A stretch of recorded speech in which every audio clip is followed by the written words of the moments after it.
Hello everyone, this is the KMN 1971, back with my weekly comic stack. I hope you all had a great week out there. Just want to try to get into it quick. I want to try to keep this video under 20 minutes if possible. And I'm Q, my refrigerator. Alright, so starting off with a little something different with a hot book, possibly hot set of books alert. So, I don't know why this has happened, but I was on CBSI probably earlier this week, and someone posted about Batman number 47. Not necessarily this issue, but as you know, when the Harley Little Black Book came out with issue number 1, they had this variant promotion that ran throughout some of the DC, well, most of the DC titles. And Batman had this Alex Ross painted cover, which came in 3 different versions. This version, which is just pencils and inks. This version, which I'm not sure what that would be categorized as, but just these 2 books alone, this set is going for about $20 to $25 now online, out of nowhere. I have no idea why this has happened, but it has. And finally, this book right here is the one that truly perplexes me. So, for some reason, this book is going in the $30 plus range now.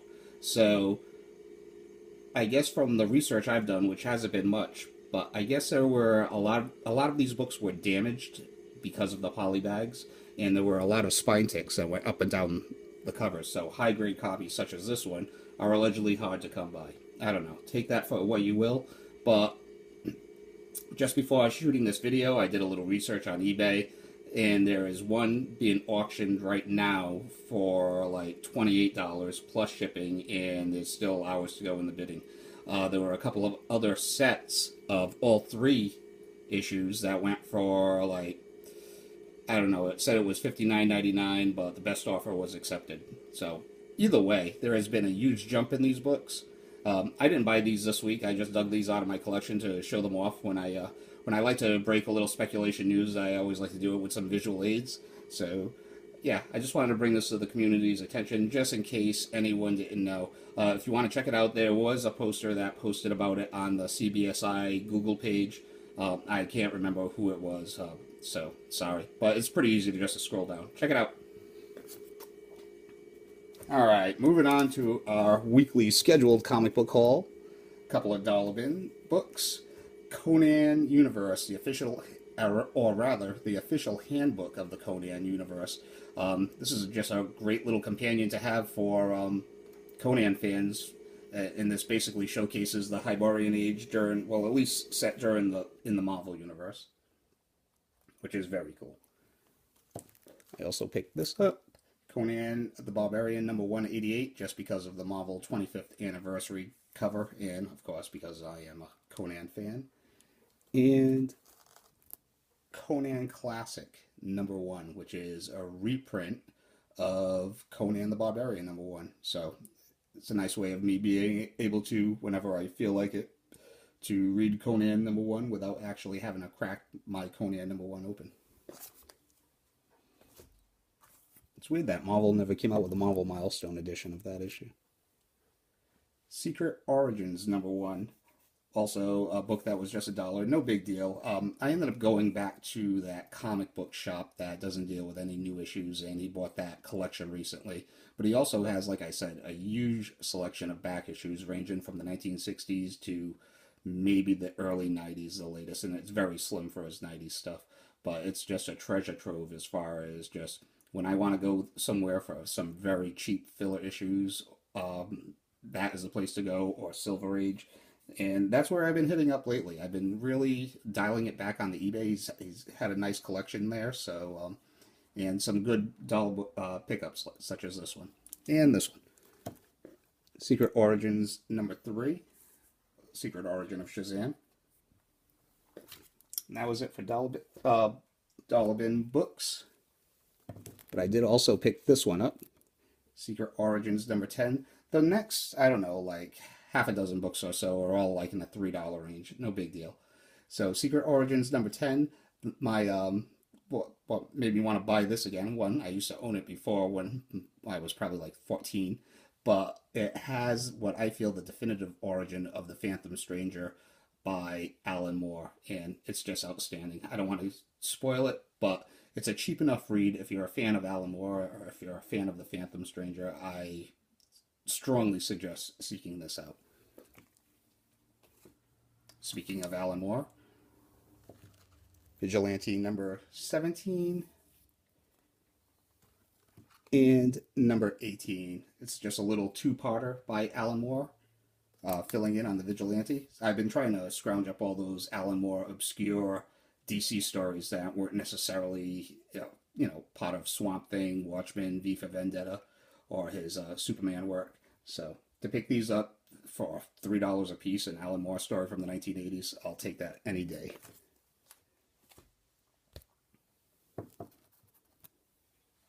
Omega Men number 37. Like I said, I paid $3 for these. Who knows? You might be able to find these in dollar bins somewhere, but for a high grade, for a book from the 1980s, this contains the first Lobo solo story. It's a backup story where Lobo has to hunt down his ex-partner. So, pretty cool.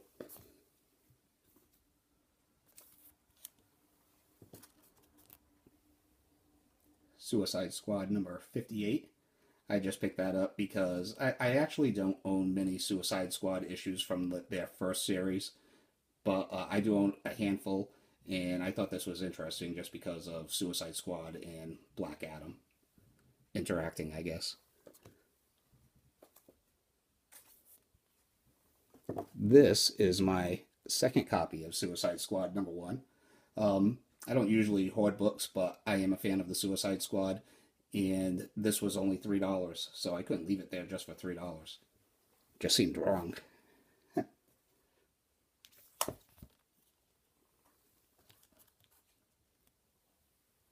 Doctor Strange, number 81. This is the last issue of his first ongoing series. So this was on my list, and for $3, high grade, why not?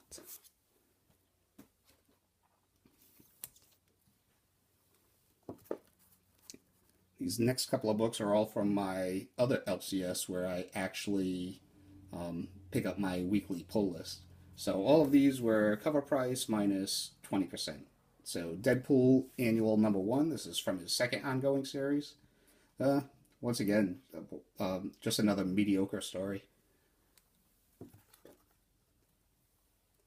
Deadpool versus Carnage number 1. This miniseries was actually pretty fun. I didn't mind this one. So number 1, 2,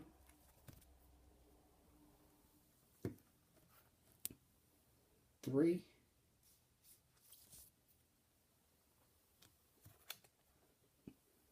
and 4.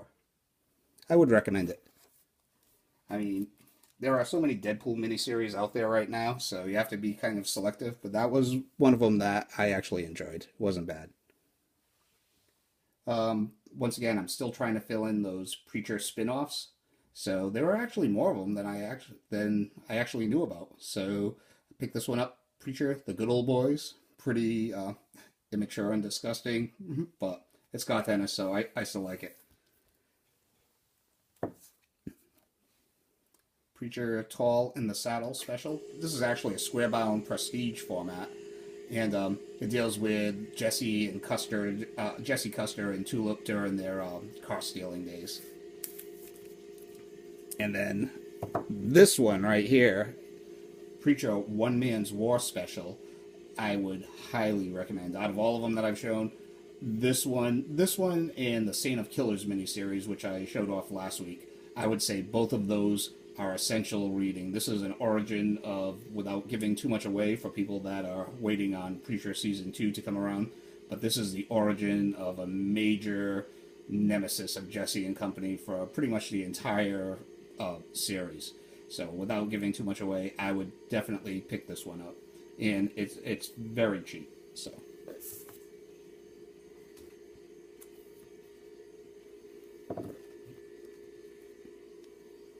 Secret Origins from, what is this, Volume 2, maybe? Or maybe Volume 3? I'm not sure, but this was put out during the New 52 era. So this is pretty much just a regurgitation of Harley's origin from the Suicide Squad. So not that much difference, but I just picked it up anyway. I dig the cover, and it was half price of cover. This just came out this week. I love this Frank Cho cover. That's pretty much the only reason I picked this up. And I don't know if it's necessarily hot or not, or if it's going to light up, but it was sold out of two of my local comic book shops, and it was already sold out at Midtown, I believe, also. So that's usually an indicator that this book might take off. It might not, but I love it for the cover anyway, regardless.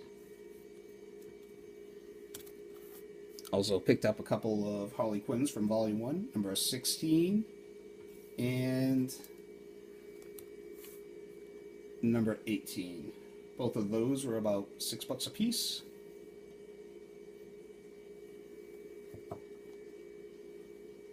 Gotham City Sirens, number 11. This was one out of my two sole eBay purchases out of this haul. Out of this whole haul, this was kind of an oddball haul for me. There aren't any real traditional variants in the haul. There's only two eBay purchases throughout the whole haul, and I did not spend more than $20 on any of these books.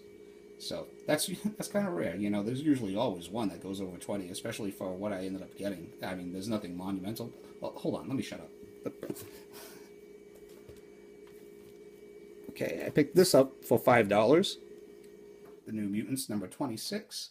I was holding off on this for over a year. I passed on this book for over a year, and I don't know. I just could not find it for $1. Just about all the New Mutants books that I wanted, I have found for $1 somewhere, somehow, but this one just would not pop up. I noticed it popped up on the CBSI Top 10 Hot Books, so then I kind of panicked, and I was like, all right, for $5, I will pick this up. First appearance of Legion.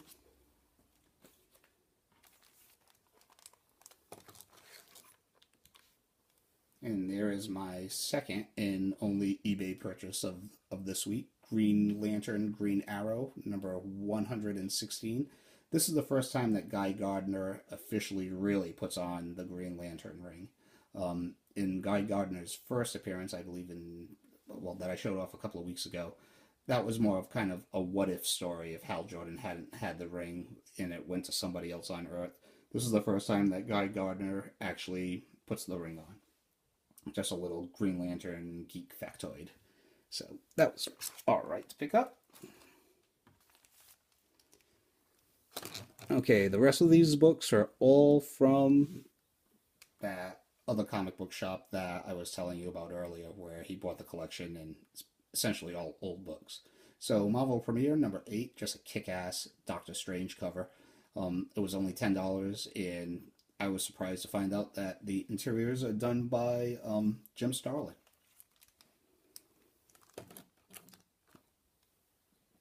I finally ended up getting a copy of Logan's Run number 6. Probably fine to fine minus condition, but as we all know, the main reason that everyone wants this book is because it has the very first solo Thanos story, which happens to be drawn by Mike Zeck, so bonus.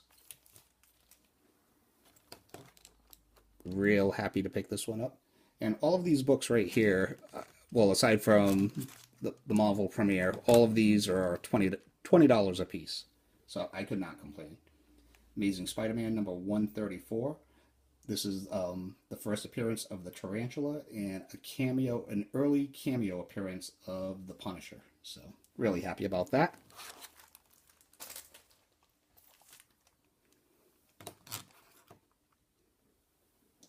Now, I already own Wolverine 1 through 4, the original miniseries, but I've owned those copies for a long time now. 2 through 4 are in pretty good condition, but number 1 was very well read, probably fine minus condition. So this is an upgrade, probably very fine plus to near mint minus condition for $20 as a huge Wolverine fan. This is probably still my favorite Wolverine solo story, period. And out of all the Wolverine covers out there, even though the artwork is dated on this particular cover, I feel this is probably the most iconic Wolverine cover to date. So, very happy to pick this up. And lastly, kind of an oddball book, but I wanted it. Howard the Duck #1. Really cool, not a first appearance of any sort, but just another one of those very cool Bronze Age books that was on my list that I am slowly but surely chipping away at. So that is all that I have for this week, trying to keep it short and sweet. And yes, I'll be back next week with another comic book haul, hopefully, if everything goes according to plan. So thank you for watching, thank you for subscribing, commenting, liking, and yeah, just keep on hunting out there. All right, take it easy. I'll see you all next week.